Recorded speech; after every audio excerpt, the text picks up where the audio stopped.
Welcome to Lift Your Legacy. My name is Jacob Rupp, father, husband, and rabbi. And each week we bring you an inspiring person or message to help you unlock your inner potential and create change that will impact the future. Thank you for listening, and let's get to it. What's happening? I have the pleasure today of interviewing Shira Teichman, who is the founder and coach at Breakthrough Dating, breakthroughdating.com. She is a dating coach who helps people break through the barriers that is keeping them single and not finding the relationships that they want, and to really embrace themselves as who they are and find the people that they want to be with. So a lot of great practical insights, both for single people and people in relationships. Very excited to have her on the show. Thank you very much. Shira, tell us a little bit about how you got started in your sort of jiu-jitsu teacher relationship that kind of built you into the dating coach that you are today. Okay, so it's a long story, but I guess I can kind of start from, the beginning. Relationships fascinated me from a very early age. Some of my earliest memories were those of me watching talk show interviews of different couples trying to navigate their relationships. And I like to say, while most of my friends were watching like Nickelodeon and the Disney Channel, I was kind of glued to Oprah and then and then Dr. Phil when he came out with his show. And at one point I thought I would be a psychologist, but God had other plans for me.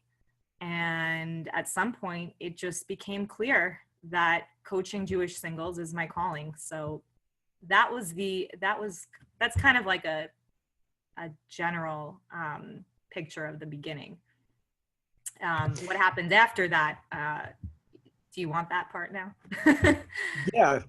Okay, great. So basically, I guess just to backtrack a little bit, I grew up, with raised in a predominantly Catholic suburban Long Island town with a fairly typical American Jewish identity.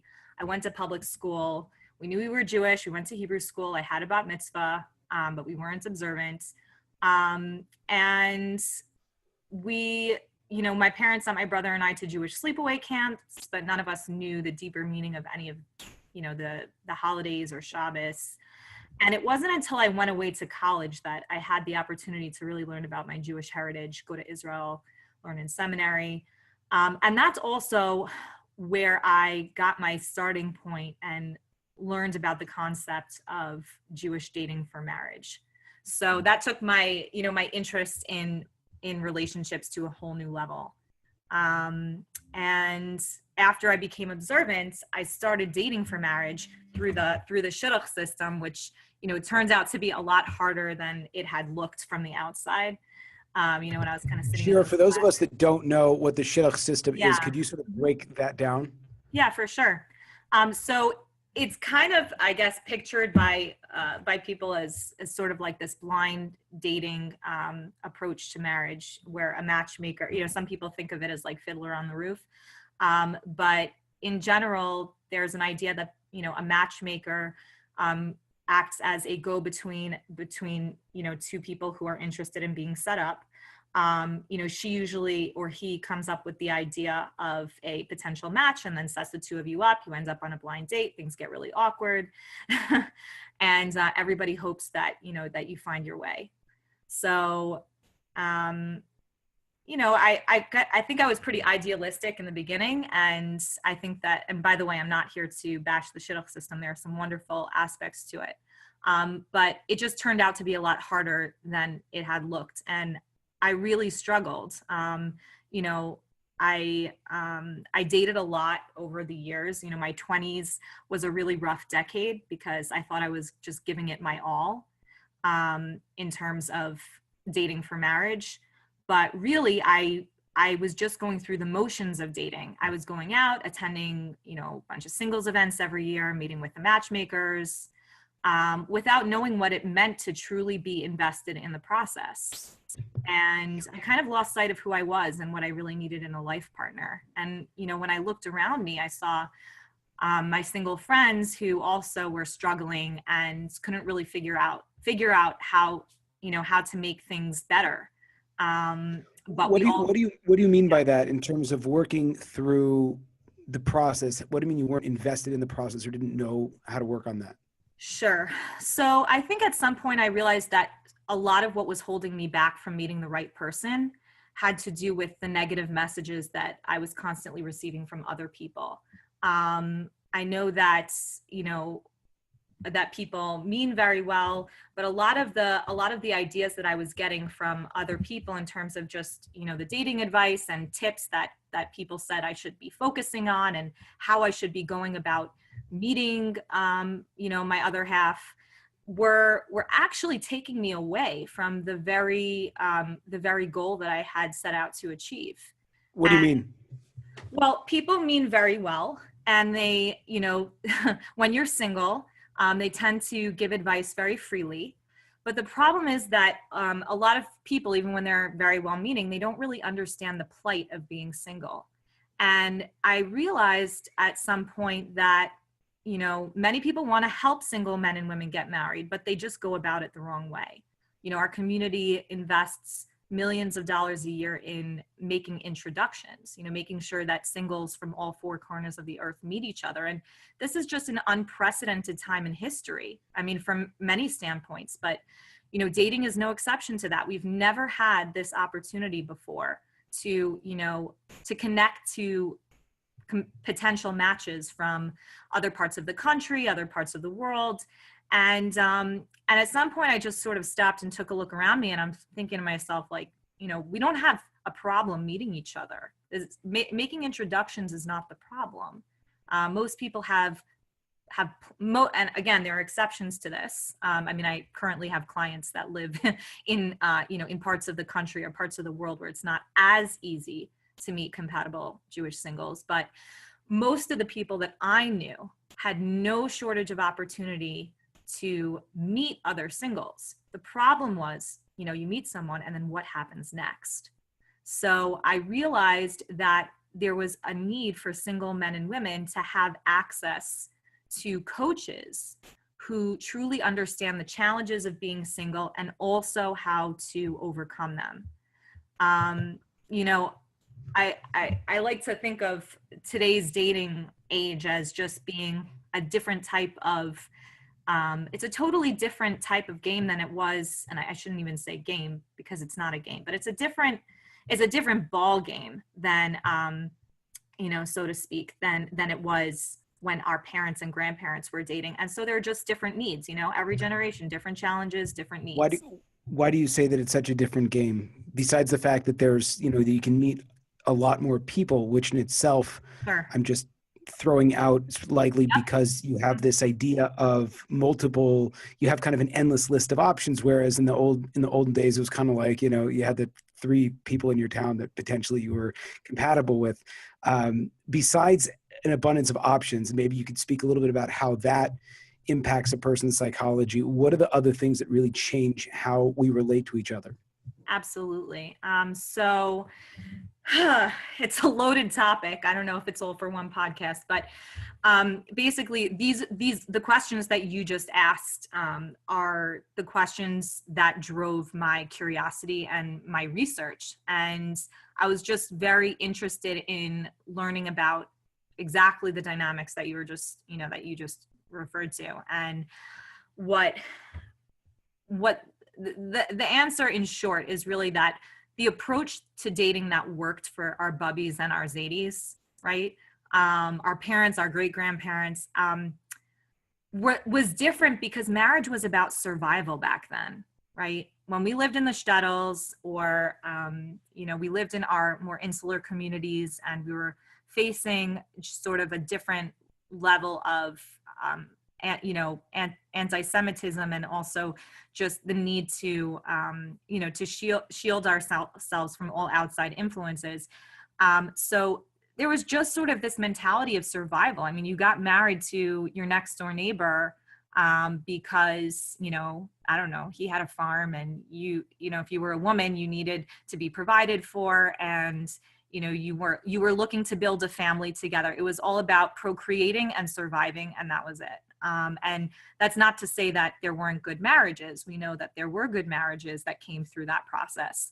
But the point is, there's a reason why we can't go about, just kind of sticking people together today and hoping that it works out the way that it did back then. Or even in our parents' generation, when, you could marry you met a nice girl in the Catskills one summer, so you just got married to her at 22. Today, it's not about survival. The whole process of getting married, the whole interest in getting married is actually about self-actualization.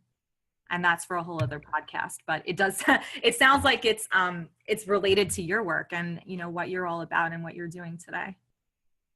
I'm going to walk you down the rabbit hole a little bit more. Sure. When it comes to self-actualization, to what extent can we rely on our spouses to do that for us? And to what extent is it supposed to be focused on us? Because one of the big problems in relationships is oftentimes we're throwing all of our needs on the other. Mm-hmm. And when it comes to the basic needs, as you suggested, about self-actualization and not surviving, but thriving. So a lot of that goes on the individuals as a responsible person for that. Yeah. I mean, I think that question might be better answered by a really experienced marriage therapist or, I don't know, a rabbi who has a very deep understanding of the whole concept of Ezer Kenegdo, which is obviously something that anyone who's married is, asking themselves exactly what that means and wants to know, what is my role in helping the other person fulfill their potential, and what is their role in supporting me towards my, towards fulfilling my potential.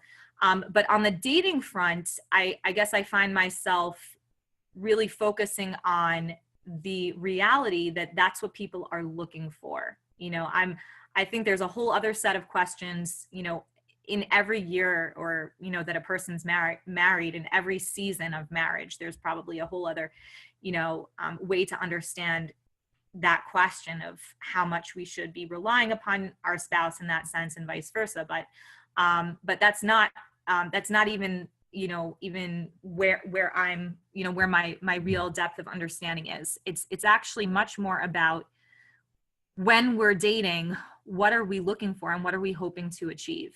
We know that there's a deep Jewish idea of marriage being the ultimate union, it's the ultimate way to self-actualize and to bring out our strengths, to be able to give to a person in ways that we haven't been able to give to any other people in our lives. And so starting to understand that perspective kind of just reshapes the whole angle of, why do we want to get married? How do we want to get married? And, what's stopping us when we feel like we really can't move forward in the dating process? What are the things that are getting in our way? For example, I realized that the things that people say to us over the years really take a toll. When you're single, they really affect your self-worth, and therefore they affect the way that you date. They affect, kind of how you see yourself and whether or not you can actually end up in the relationship that you want to be in.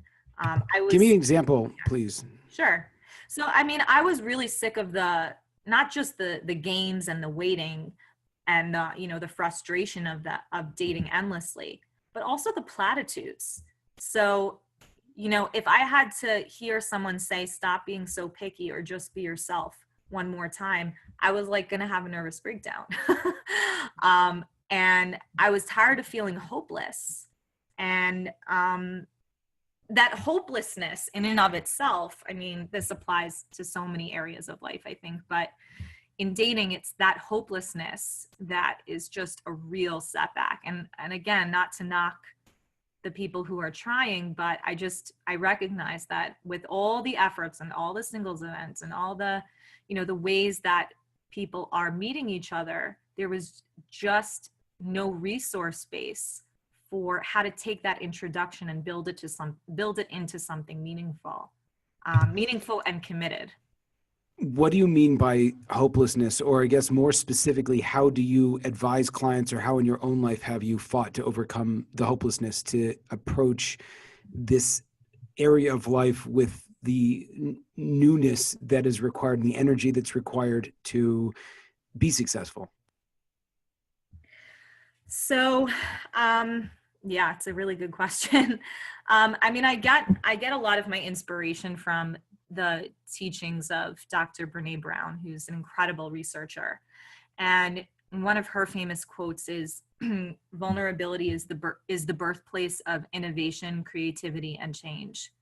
I mean, that by itself, I think, just has given me a lot of inspiration to just look at all of this with a sense of innovation. And I think when you can take a step back from any problem, then you're in a much better position to be able to solve it. And I think that, when I say problem, I want to just clarify that I don't think there's a problem with the single men and women who are trying to get married. The problem is actually, that they're treated as a problem. And it's extremely, extremely, just degrading. And that sort of degrading feeling seeps into the dating culture and leads to, not such good things.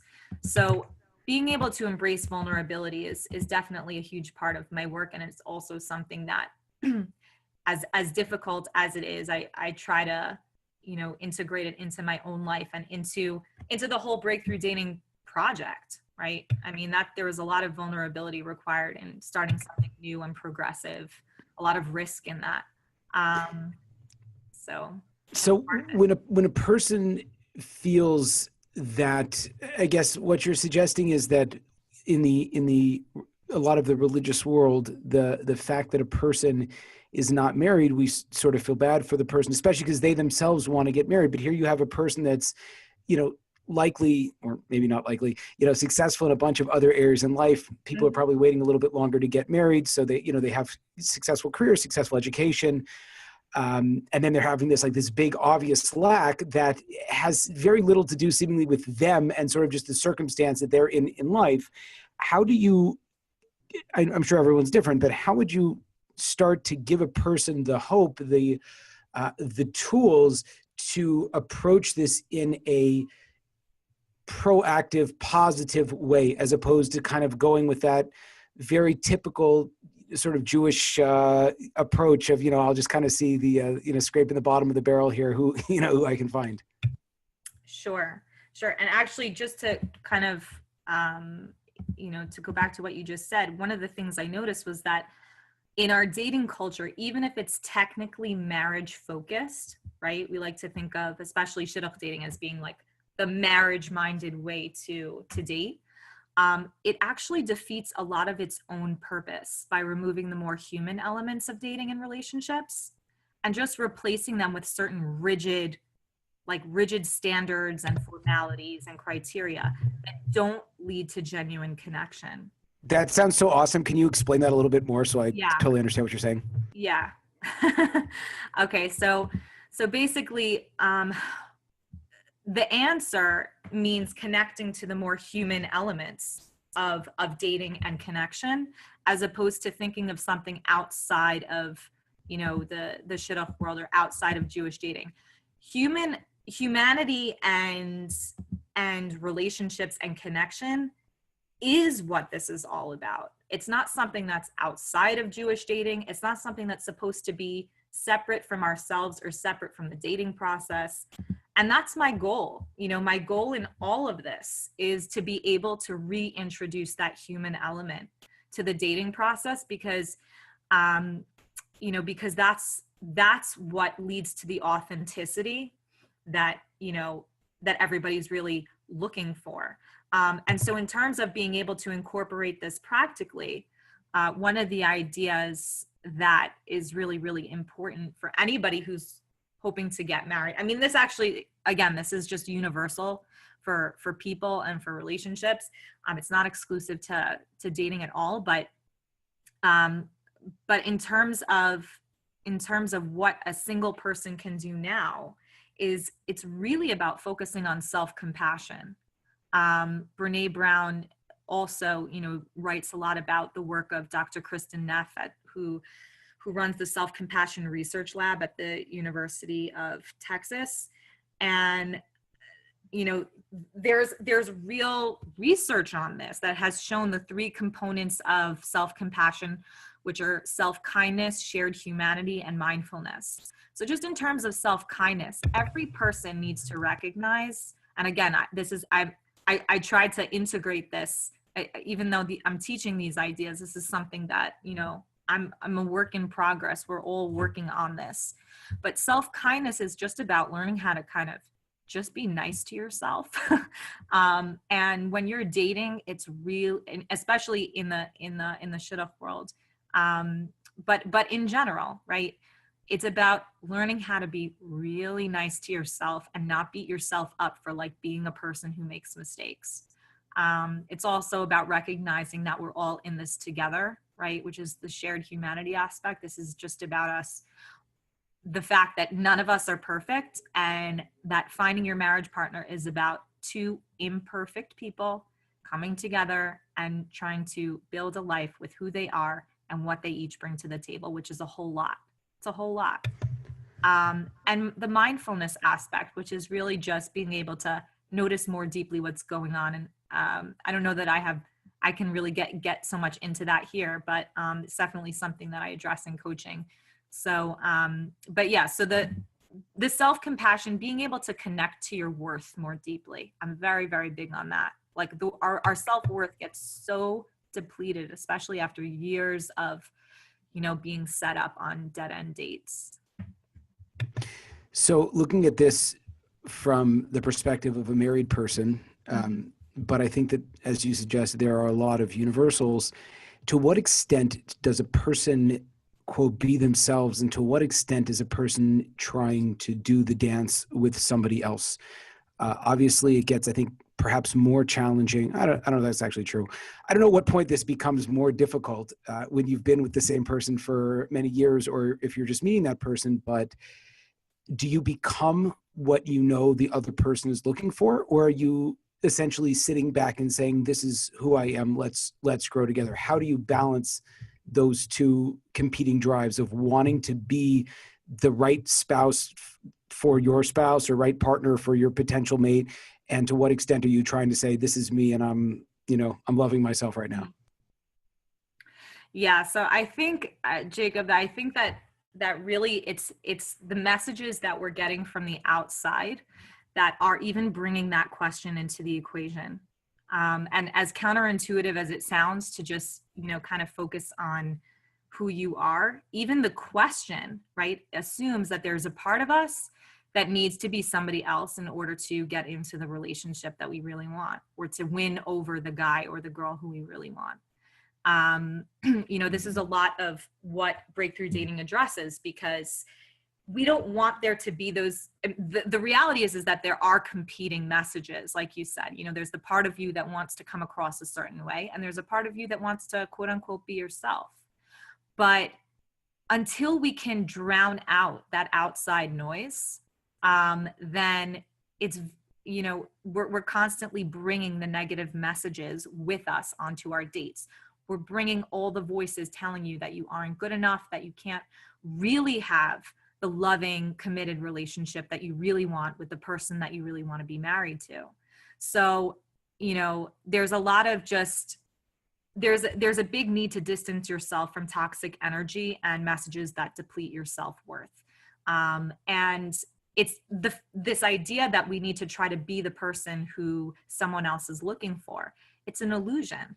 It's a complete illusion, because, we're living in such a marketing focused world, right? Between whether inside the Jewish community or outside the Jewish community, there's a huge amount of pressure to conform. It just shows up in different ways.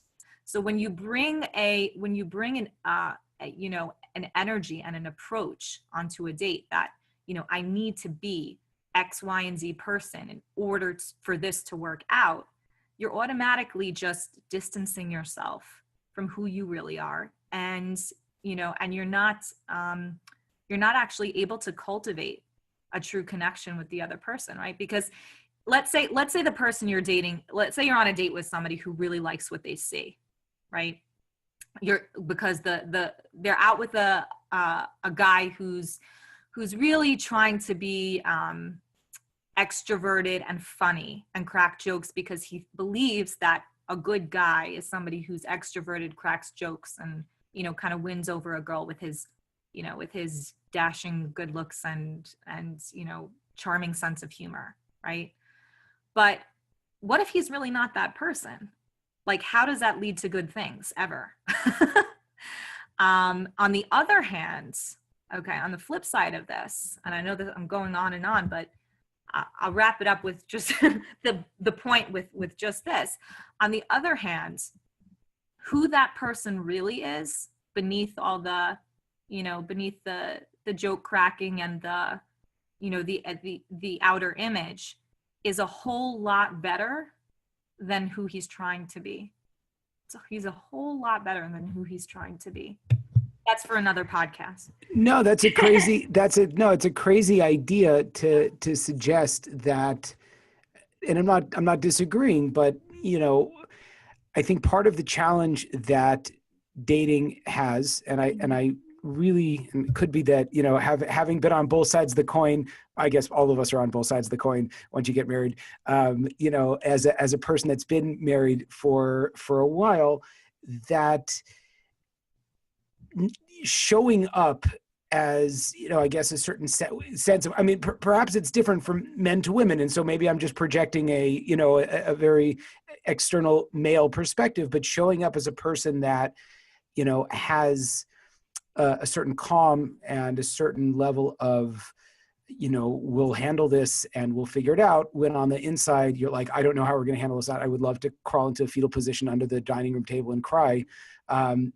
So like, how do you measure that? I'm sure there's a female equivalent somehow. I just haven't lived that life. And so I don't know, but I think that a lot of times as men, we sort of fluctuate between feeling, very confident, like I've got this, and then very terrified, like I don't know how I'm going to do this. And I think the more you have, you feel that I don't want to say the burdens of the family, but the more that people are relying on you. And certainly as we get older and we step into different roles of influences as coaches, as teachers, as bosses, as husbands or wives, parents, obviously there's this tremendous weight that sits on us that, I'll be very candid, I don't necessarily feel qualified to bear that weight. To what extent do we show that?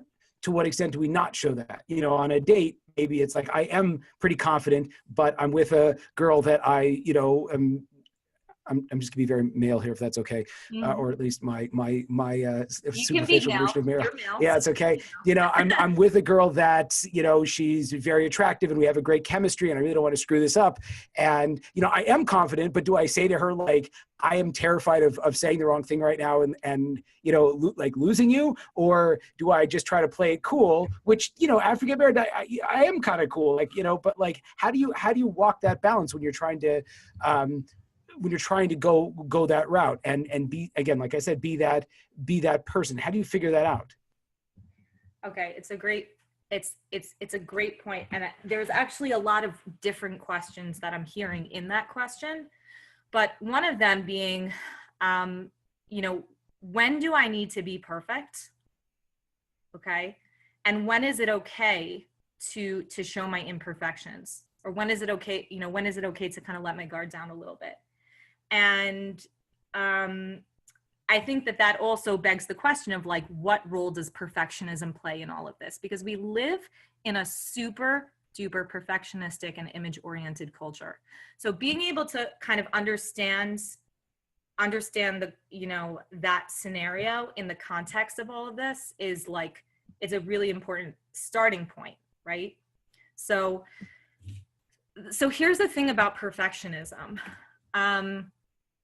Perfectionism is not real personal growth. I'm very pro personal growth, and I'm very pro, taking the right steps to activate genuine chemistry and genuine connection.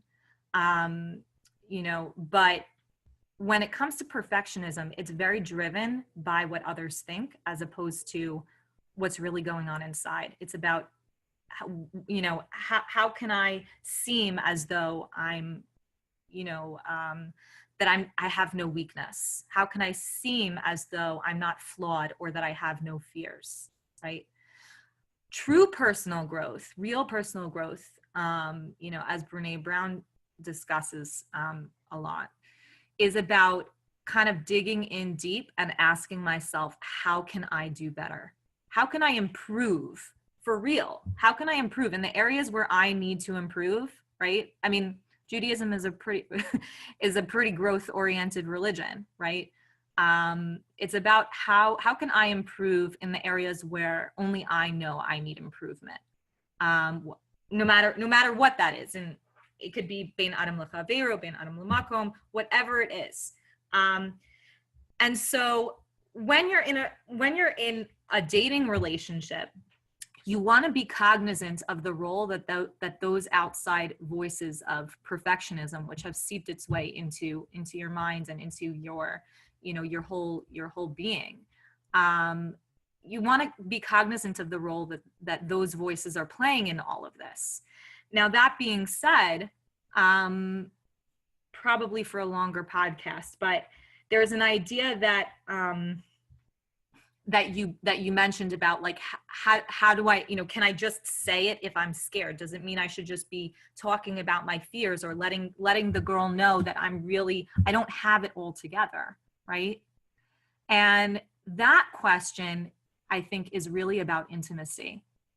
And it's about cultivating a sense of boundaries within connection. In other words, knowing that that noticing how you feel, right? Noticing that you might have these fears, and that you don't want to mask them because that's not really being true to who you are. But at the same time, does every insecure thought that pops into your head need to come out on the date? And the answer is no. Why?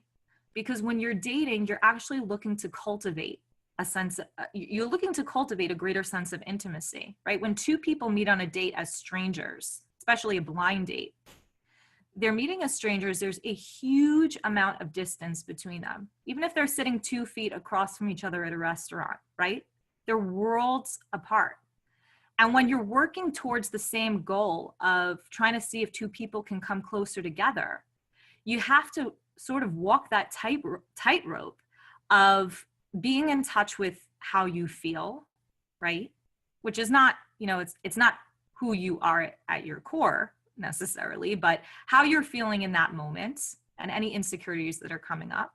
And also the greater good, so to speak, of what you're trying to achieve with another human being, which is drawing closer. That's what dating is all about. At least that's what it should be. So that was a long-winded explanation, but did that kind of answer it? Yeah, it was great. As you suggested, this could go for quite a while. I have 2 more questions at this juncture.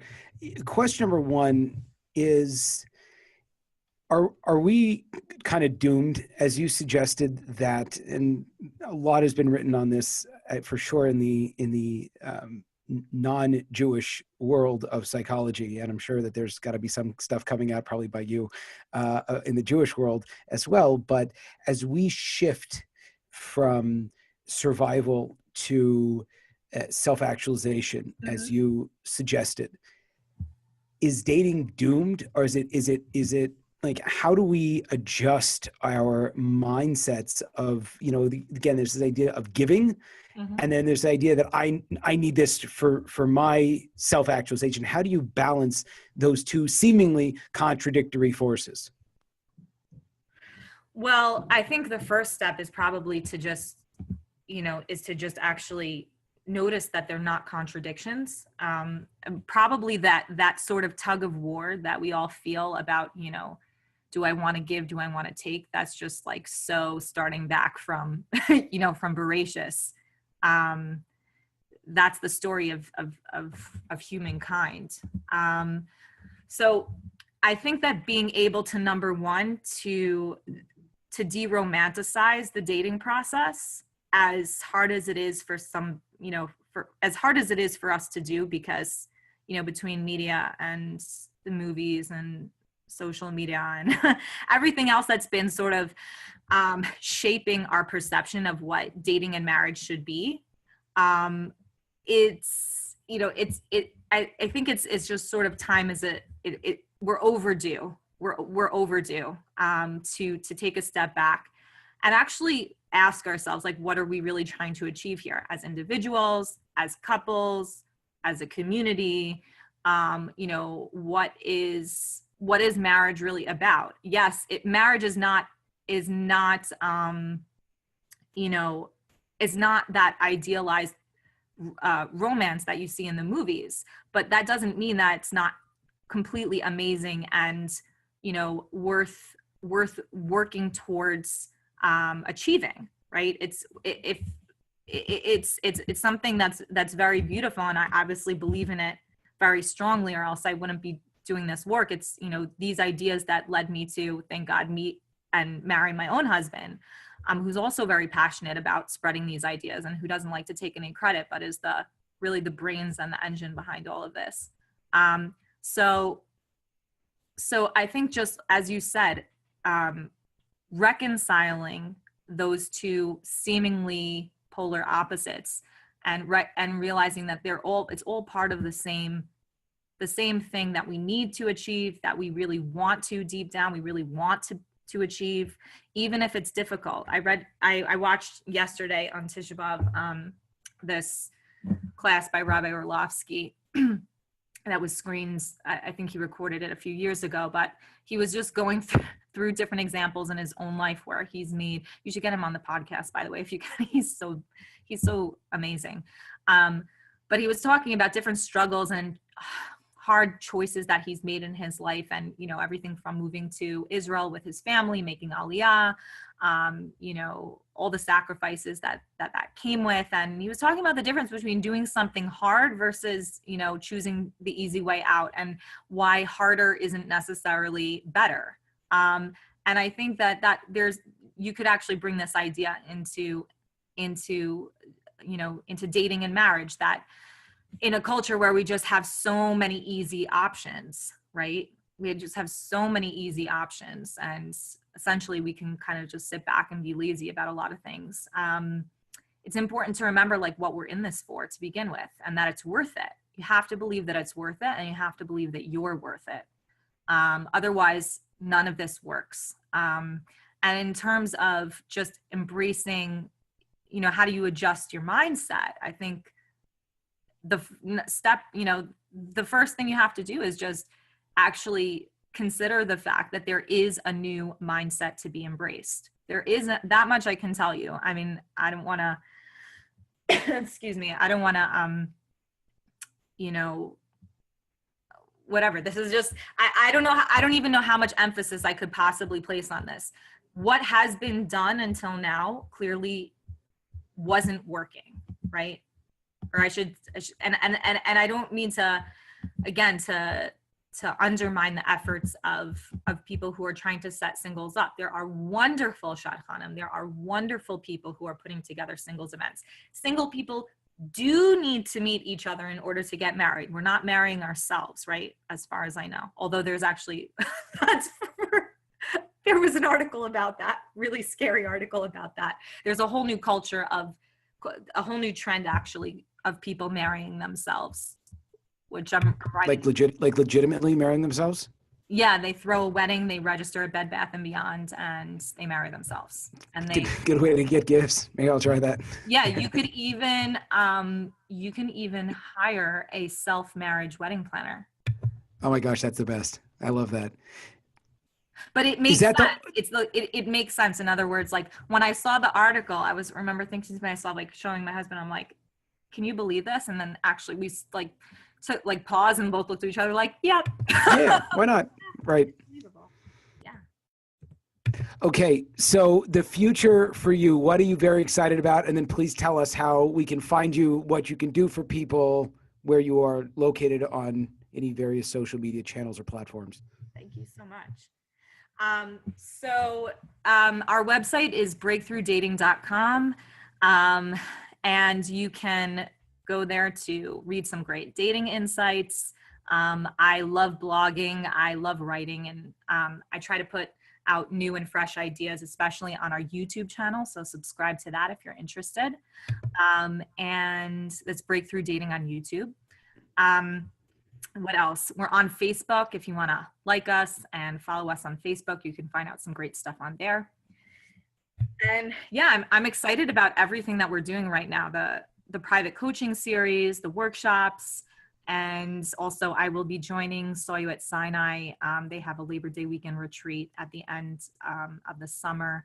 So I'm really excited for Breakthrough Dating to be joining that program as well. You can check that out on Saw You at Sinai's website. And yeah, feel free to be What's the easiest way for people to find you as a coach if they wanted to talk to you more about that? Thank you. You can email me directly at Shira, that's SHIRA, at breakthroughworldwide.com. And you can also contact me via the website at www.breakthroughdating.com. Cool. Shira Teichman, Breakthrough Dating, thank you so much for your time. Thank you so much, Jake. I'm sorry for chewing your ear off, but that was awesome. It's a podcast. I appreciate the opportunity. Thank you so much.